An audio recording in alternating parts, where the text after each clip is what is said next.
Hello everyone, I am physics teacher from Narayana Group. Today we are going to discuss the physics part of GTM that was held on 20th of March 2020. Let's start with question number 1.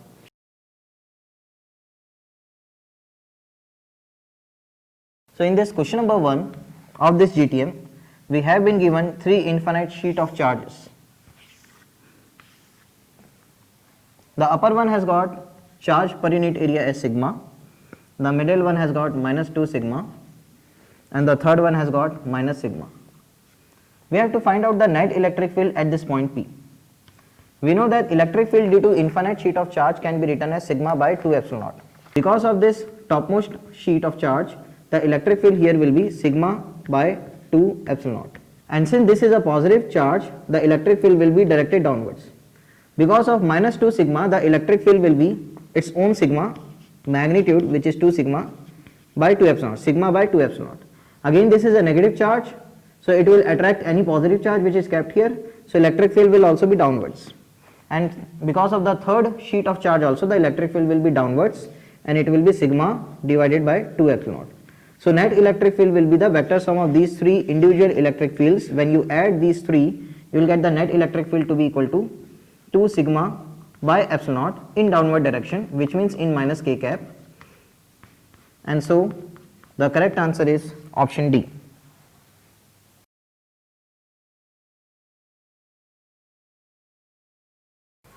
Question number 2. In question number 2, we have to find out the work done by air when it is expanding adiabatically. We know that in case of adiabatic expansion, we can write PV raised to gamma is constant.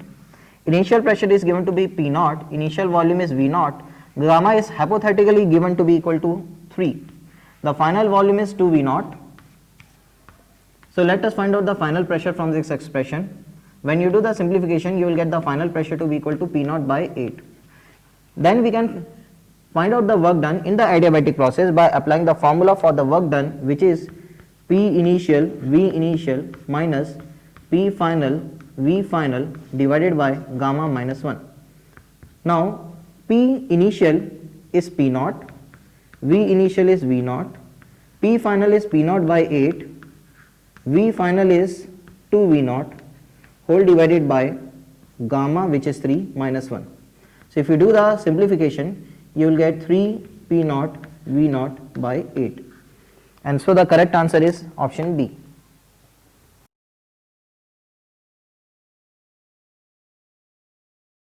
Let's start discussing question number 3. In question number 3, we have to find out the amplitude of the oscillating magnetic field when amplitude of the oscillating electric field is given to us in electromagnetic wave. We know the relation between the two amplitudes. The amplitude of the magnetic field B naught is given as the amplitude of the electric field divided by the c, the speed of light. Amplitude of the electric field is already given to us as 480, and that needs to be divided by 3 into 10 raised to 8. So this will come out to be 1.6 into 10 raised to minus 6 in SI unit, Weber per meter square. So answer is C.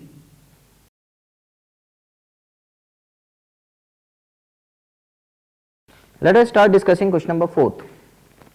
In this question, the current through an inductor is given to be I is equal to 20 sine of 100 pi t plus pi by 6. And we have to find out the voltage across the inductor. We know that the voltage across the inductor leads the current through it by a phase of pi by 2. So voltage can be written as the max value of voltage V max multiplied by the sine of phase. Now phase of the voltage will be whatever is a phase of current plus pi by 2. Now what is V max? V max can be written as I max into XL. I max is already given to us as 20, XL will be omega L. Omega L is 100 pi. Omega is 100 pi multiplied by L. The inductance is given in the question to be equal to 0.1. So this becomes equal to 200 pi. Now we have been asked to calculate the voltage at t equal to 0. So at t equal to 0, if you put the value of Vmax here, we get 200 pi into sine of t equal to 0 means sine of pi by 6 plus pi by 2, which is cosine of pi by 6, which is root 3 by 2. So we get 100 pi into root 3 or 314 root 3, which is the correct answer.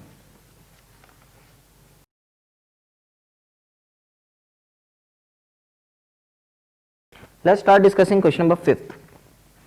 In question number 5, we have to find out the distance between the two minimas on the screen because of a single slit diffraction pattern.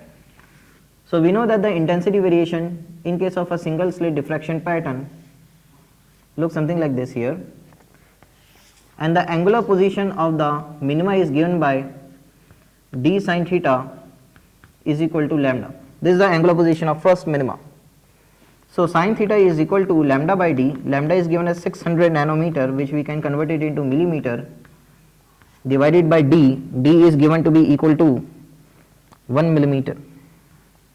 Since sin theta is very small, it can be approximated as tan theta. Tan theta can be written as this y divided by this d. So y by d. Capital D is given to be 2 meter. Convert it into millimeter by multiplying it by 1000. So y becomes equal to 1.2 millimeter.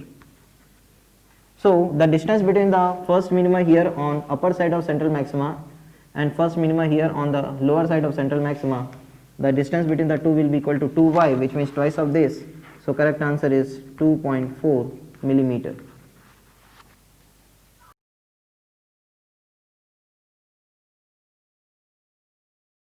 Let's start discussing question number 6. In question number 6, it's given that a metallic ring is attached to a wall clock. Let's say this is a wall clock and this is the ring here. Now we are bringing a magnet like this with a north pole directed towards that ring's axis, and the north pole is being brought closer. Now we know that the magnetic field lines originate from the north pole of a magnet. So as you keep bringing this magnet north pole towards this ring, more and more field lines will be crossing into the plane through that ring area. And so according to Lenz's law, the induced current will be such that it will oppose the change in flux which is causing it. Since the flux is increasing into the plane because of the north pole being brought closer, so that induced current will try to bring its own flux which will be out of the plane. For that flux to be out of the plane, the field should be out of the plane. For that, the current has to be anti-clockwise. And so the correct answer is option number C.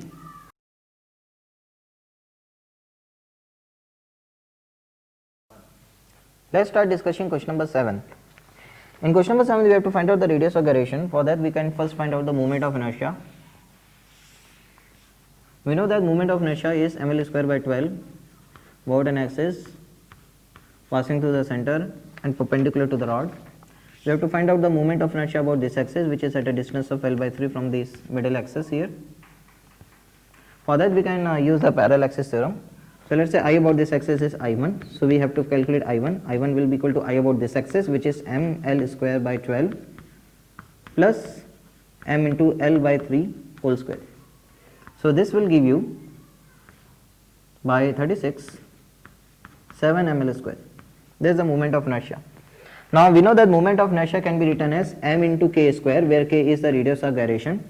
From here you will get the k as equal to root 7 L by 6, and thus the correct answer is option C.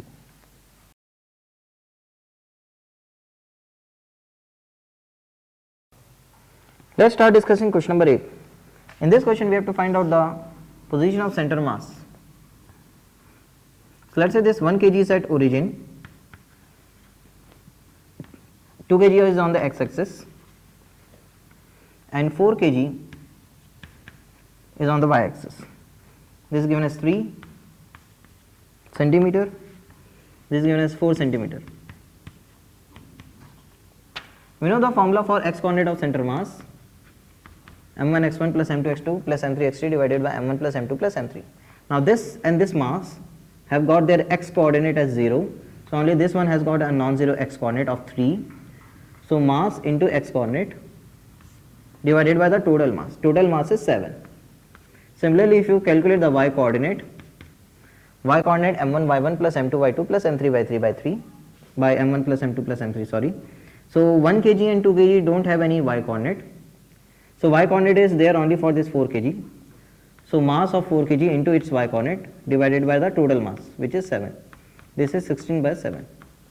So correct answer is 6 by 7, 16 by 7, which is there in option 1 or option A.